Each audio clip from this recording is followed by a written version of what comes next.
শেষ কথা হচ্ছে আপনারা যারা বাহিরে থাকেন, আপনারা কিছু টাকা নিজের জন্য রাখেন, কিছু টাকা বাসায় পাবেন, কিছু টাকা নিজে বাইন্দা রাখেন, কিছু টাকা বউরে দেন।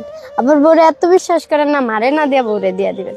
সবারই বিশ্বাস করতে হইব লাইফে। আবার সবাই যে খারাপ একদমই না, লাইফে খারাপ বেশি, খারাপও আছে ভালো আছে।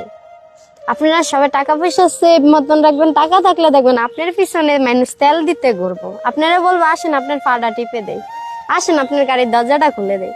আপনার টাকা নাই, আপনারা কেউ এলাও করবো না, বলবে কি আপনি আইসেন কোথা থেকে, যান সাইড যান, সাইডে যান, আপনারা আমি চিনি না। বউরে টাকা দিতে পারবেন, বউ ভালো।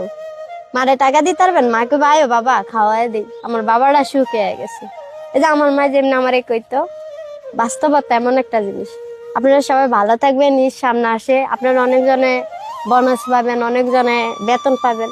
কিছু টাকা নিজের হাতে রাখেন, সবারে বিশ্বাস করে যে দিয়ে দিবেন।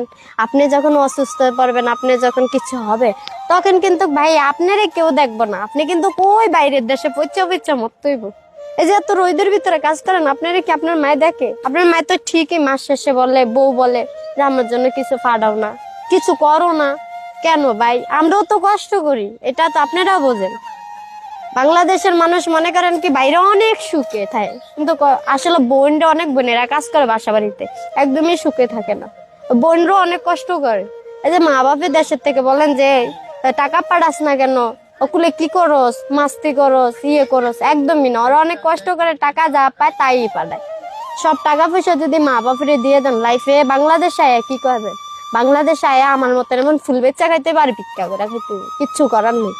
পরিস্থিতি এমন একটা জিনিস, টাকা পাইলে উপরে ছোট গুলার উপরে উঠাইবো, আর আমরা বড় যে আমরা নিচে লাত্তি মেরা ভালো দিব।